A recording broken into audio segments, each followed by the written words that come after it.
ବର୍ତ୍ତମାନ 147 ବିଧାୟକ ଯେଉଁ ନିର୍ବାଚିତ ହୋଇକି ଆସିଛନ୍ତି 107 ଜଣ ହେଉଛନ୍ତି କୋଟିପତି।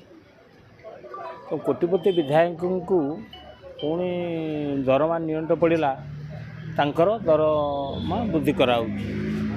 କିନ୍ତୁ ଶିକ୍ଷକମାନେ ଆନ୍ଦୋଳନ କରି ରାସ୍ତାରେ ଓହ୍ଲେଇ ବିକ୍ଷୋଭ ଆନ୍ଦୋଳନ ଶୋଭାଯାତ୍ରା ଅନଶନ କଲେ ବି ସରକାର ଶିକ୍ଷକମାନଙ୍କ କଥା ଶୁଣୁନାହାନ୍ତି। ସେମାନେ ସ୍ୱଳ୍ପ ଦରମାରେ ଶିକ୍ଷକତା କରୁଛନ୍ତି। ଯେଉଁମାନେ ପିଲାମାନଙ୍କର ଭବିଷ୍ୟତ ଗଢ଼ୁଛନ୍ତି ସେମାନେ ଜୀବନ ଜୀବିକା ପ୍ରତି ସେମାନଙ୍କ ଦରମା ପ୍ରତି ସରକାର ସମ୍ବେଦନଶୀଳ ବିଚାର କରୁନାହାନ୍ତି। କିନ୍ତୁ ମୁଖ୍ୟମନ୍ତ୍ରୀ ଥିଲେ ବିଜୁ ପଟ୍ଟନାୟକ, ସେ ମାତ୍ର ଟଙ୍କାଟିଏ ଦରମା ନେଉଥିଲେ। ତ ସଦାବେଳେ ଯେଉଁମାନେ ସେବା କରନ୍ତି ସେ ନେବା କଥା ଚିନ୍ତା କରନ୍ତିନି। କିନ୍ତୁ ଏମାନେ ଏବେ ଗୋଟେ କମିଟି କ'ଣ କରାହେଇଛି, ସେମାନଙ୍କ ପୁଣି ଦରମା ବୃଦ୍ଧି ହେବ। ଦରମା ଗରିବ ଦରଦାମ କମି ହୋଇପାରୁନି, କିନ୍ତୁ ଦରମା ଏଠି ଚିନ୍ତା କରାହେଉଛି।